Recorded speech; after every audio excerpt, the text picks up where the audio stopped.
My name's Bob Lazar. I'm known for working at a classified base known as S4 out in the Nevada desert near Area 51. And there, we reverse engineered alien spacecraft. I know there are alien craft here from another planet. I saw other ones, but I was inside one. I know it was not made on Earth. I know it was made with materials that we cannot fabricate, we cannot duplicate, and we've never been able to. I know it uses a power source that's so advanced that we could only dream of something along those lines, and the energy density on it is phenomenal. It's nothing that I would ever expect to see. Lazar's story is, by any standards, fantastic. He says he's telling it in order to protect himself. He called right after and he said, "Do you have any idea what we're going to do to you now?" And I said, "Well, no." And he hung up the phone. He says he was hired to work at an area called S4, which is a few miles south of Groom Lake. At S4, he says, are flying saucers, antimatter reactors, and other working examples of technology that is seemingly beyond human capabilities. They're trying to make me a non-person. Explain. You called where? Well, the schools that I went to, the hospital that I was born at, past job, and essentially nothing comes up with my name in it.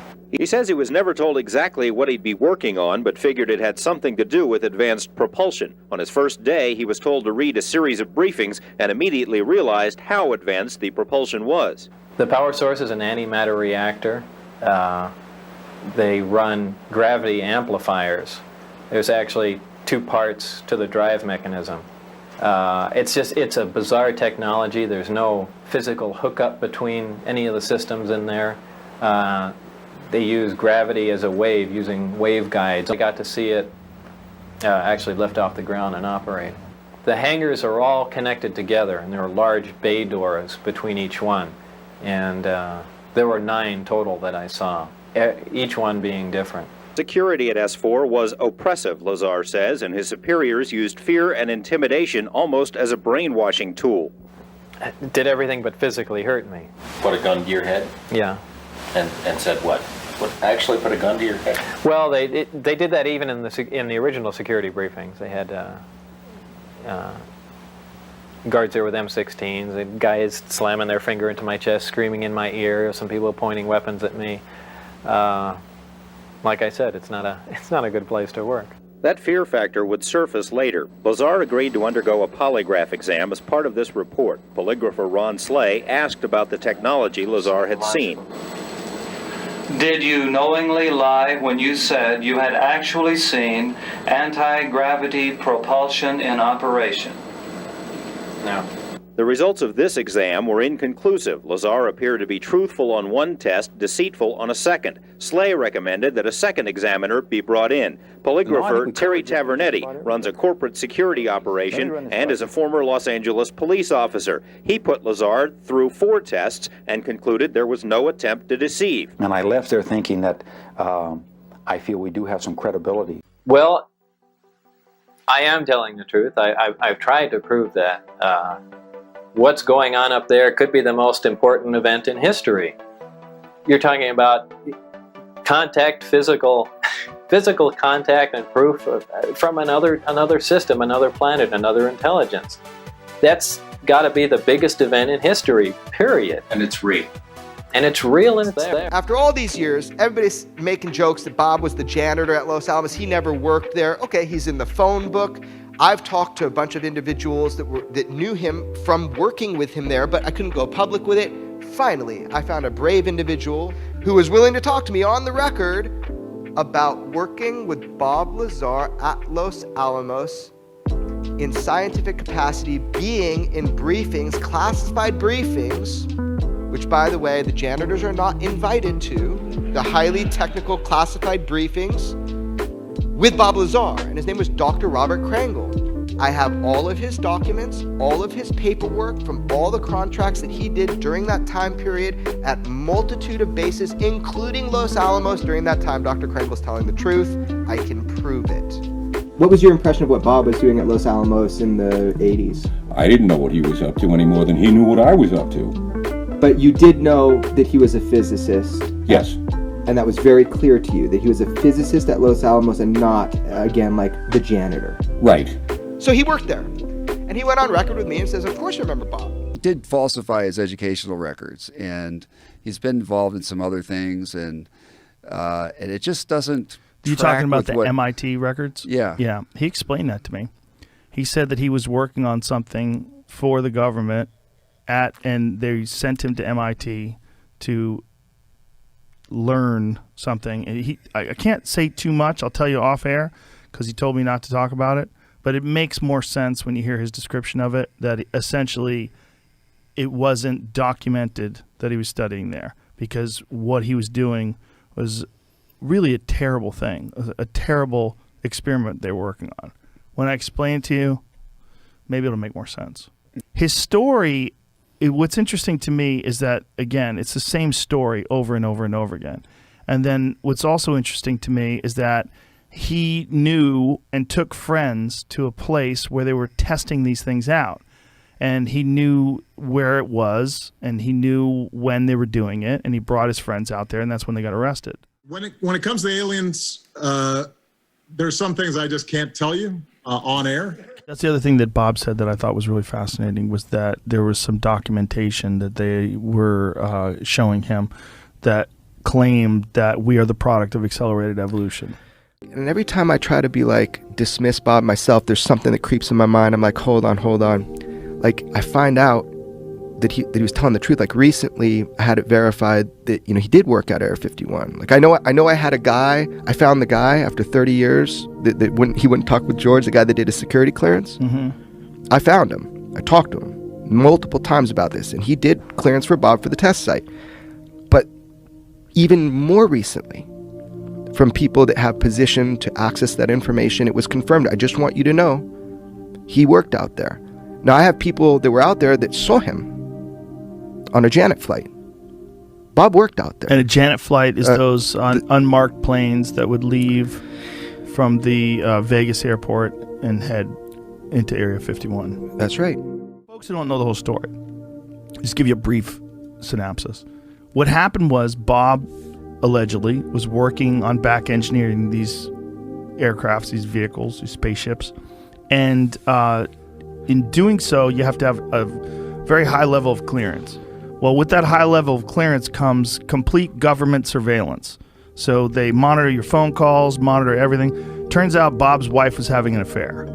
So they don't tell Bob that his wife's having an affair, but they cut off his job. They're like, you did too much of a potential to be emotionally unstable.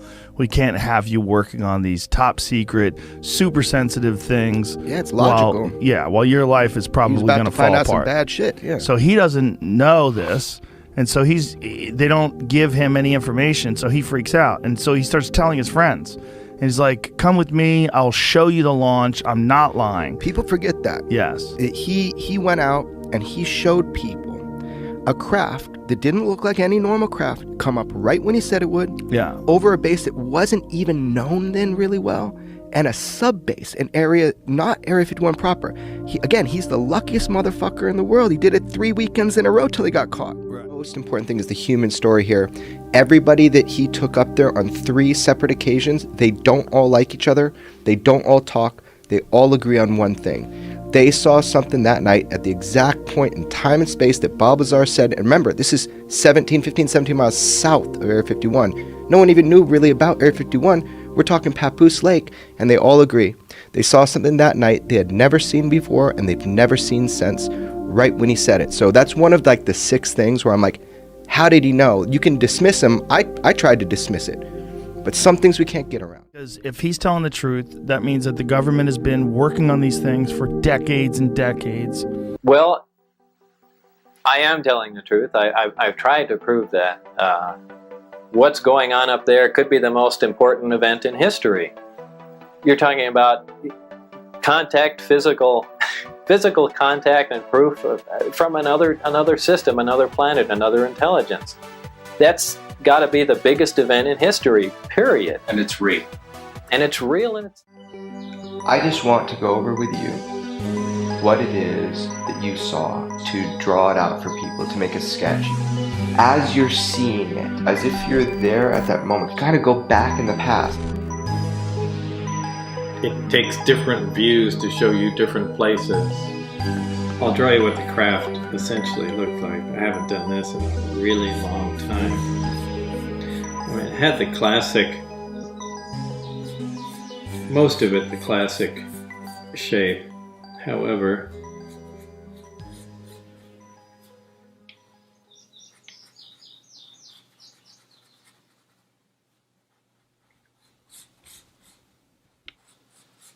that didn't come out that bad this time. So basically, that's the shape of the craft. That's the thing I termed the sport model. Underneath this floor, there are three large cylindrical devices hanging from the floor.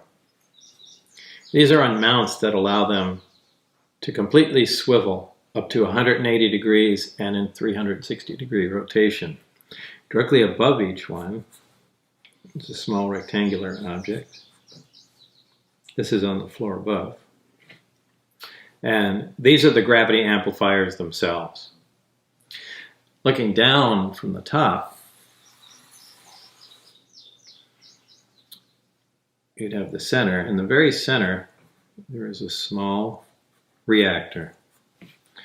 Surrounding this, in three equally spaced areas, are the amplifiers. So this is looking at it sideways, this is looking at it down from the top. And under these amplifiers, underneath, on the floor below, are the gravity emitters. So it's the reactor here, powering the gravity amplifiers.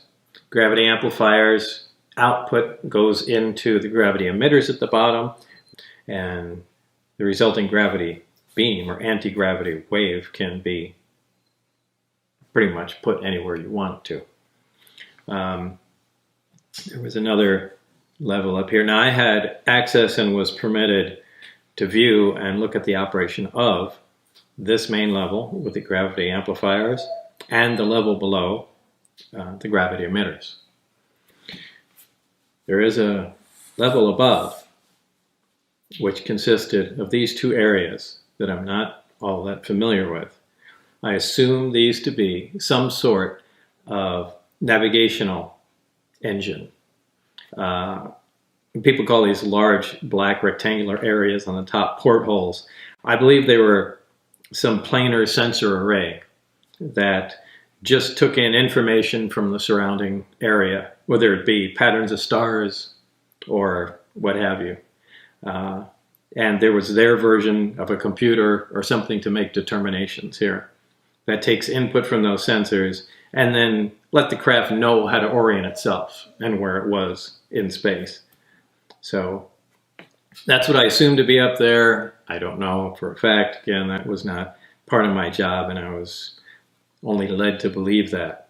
The center antenna is really an extension of the reactor in the center, and that's a waveguide, which allows the emission of the gravity wave, which forms kind of a heart shape over the whole craft.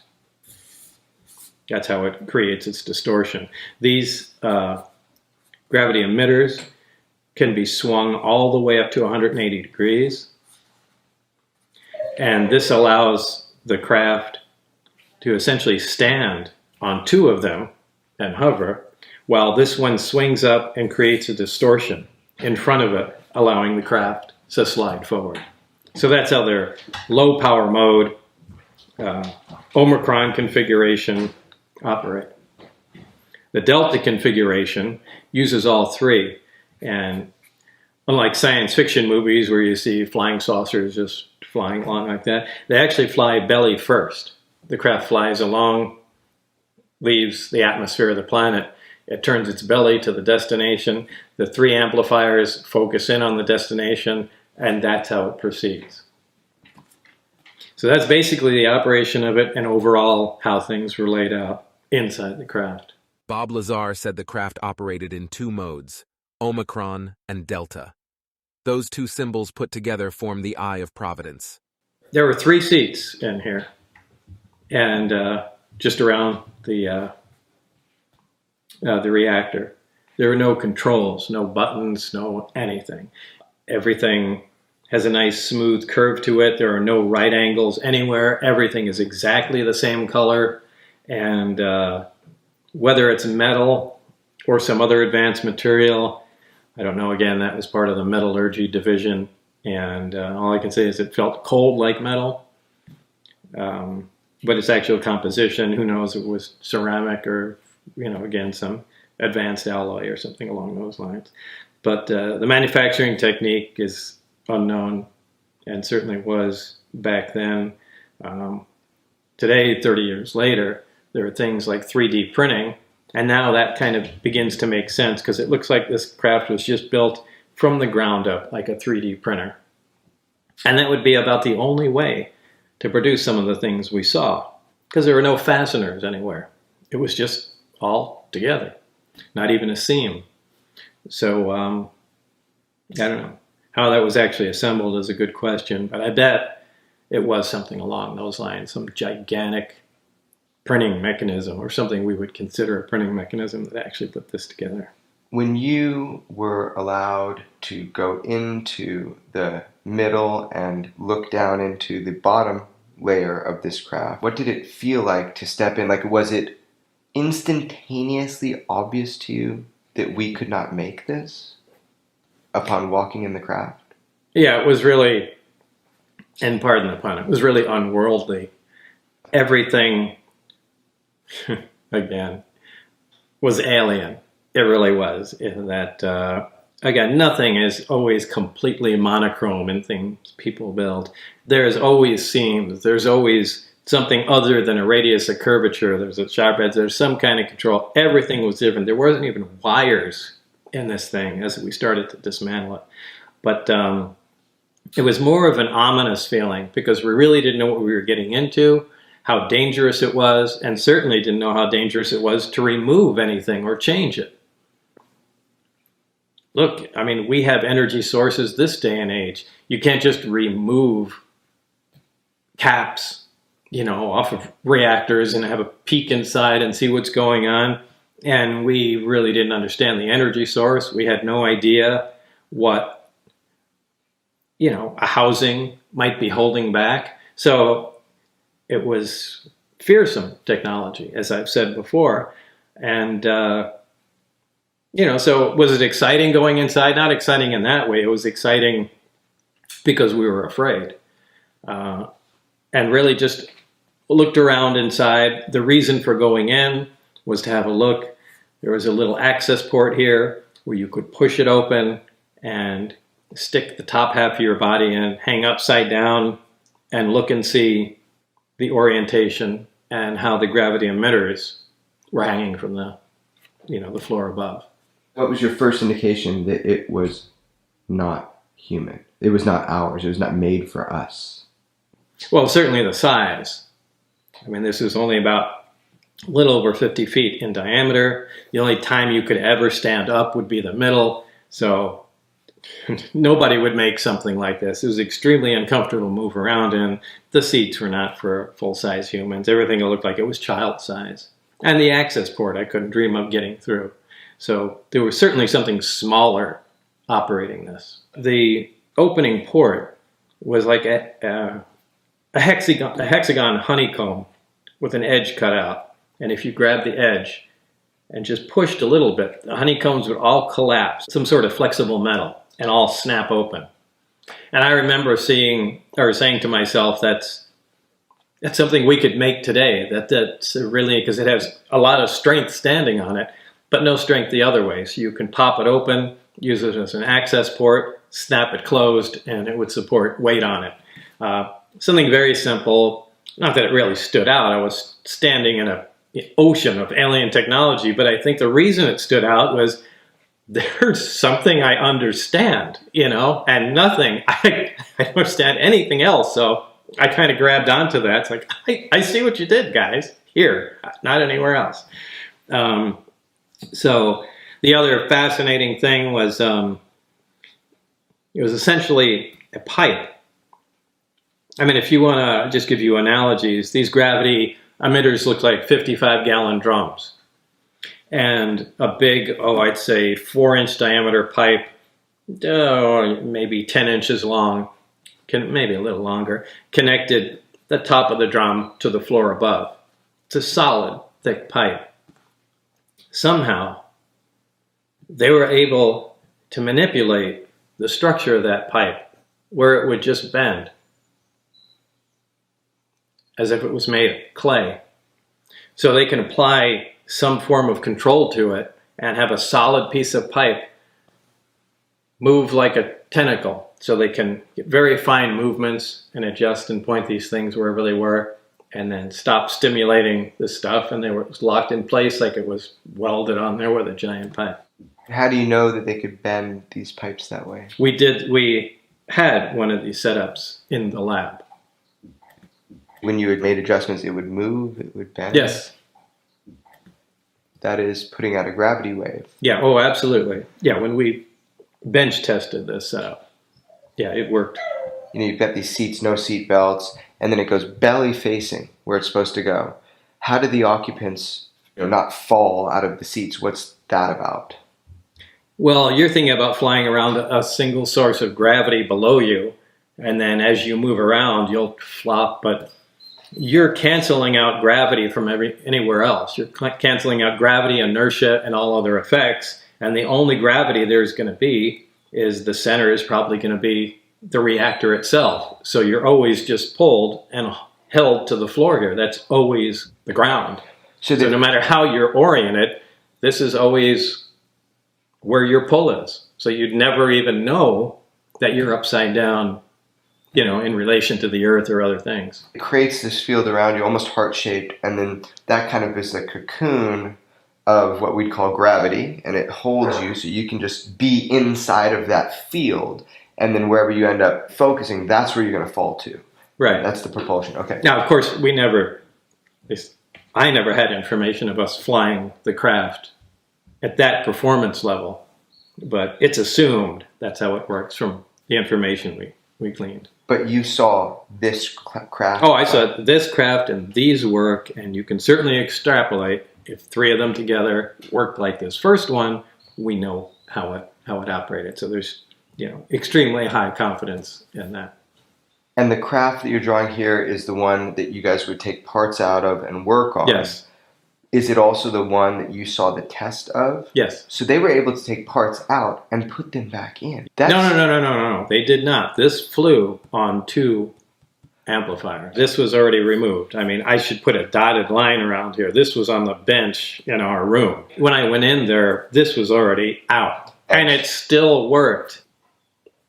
I can't imagine how they made the decision to remove that. I'm really glad I wasn't there. At some point you were inside and it was activated and something happened to the inside of the wall. I guess that is an important part. To explain that, around the wall, it was essentially a set of archways which were extruded from the wall all around. And we later found these out to be, I guess this is a big thing I should touch on. We found these to be waveguides. And this is how the gravity field was being manipulated. It almost looked like it was just a design element, but it became very obvious that nothing here was done for aesthetics. Everything had a functional purpose. And, even in our spacecraft, everything has pretty much a functional purpose. There are no house plants or anything just to look at there. But these archways were extruded from the base wall, and for the most part it seemed they were all the same. But in fact they were not. One of them, and just putting this here, so they looked like this all the way around. One of them was different, and the one time I was in there were other people also working on there in their own particular group. They activated this by some means, and we could see from inside, we could see right through that. I guess the modern day analogy would be electrochromatic glass, where it's normally opaque, some energy is applied to it and it becomes transparent. And whatever the other group was doing, this panel here underneath this archway became transparent, and we can see the the hangar outside. They also did something else, and we can see something. The only thing I can relate it to is some sort of writing, some kind of symbols like that. I'm assuming that's some sort of written language. I really don't know. That's a guess on my part. But there were symbols that were displayed here, and then it went back to looking outside. So somebody had a handle on how to control what was going on without any wires or switches. So that was kind of good to see. Somebody was making some progress somewhere. Again, we weren't even permitted information about that, and I was fortunate enough just to see it. So now, is it possible these other archways did something too? It could be. I didn't see it, but I know this particular one did. This is an alien spacecraft. Right, obviously. Another entity had to make this. Right. Reality simply isn't what it used to be. Really think about it. This is the most powerful technology on Earth. It seems like we have a control over the world of physics, but the one thing we can't do is everything related to gravity. Force fields, time travel, reactionless propulsion, warp drive, camouflage where you can bend light around things. So yeah, we make movies about all this stuff that we can't do.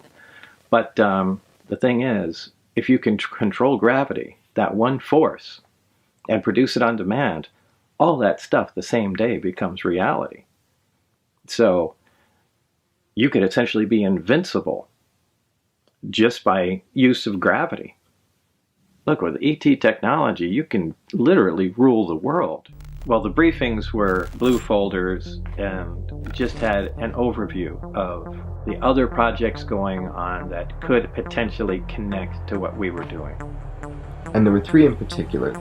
Yeah, our project was Galileo, and the 2 other ones were Project Sidekick, and that dealt with any other weapon potential of the craft. That was the biggest project on the base. The other one was Looking Glass, and that had to do with the effects of gravity's distortion and time, about potentially being able to get information forward through time. So there were other projects, again, dealing with other aspects of the craft, some biological and like metallurgical, things of that sort. But the fact that there is actually a concerted effort to use gravity to actually manipulate time, and I actually would rather have been part of that project.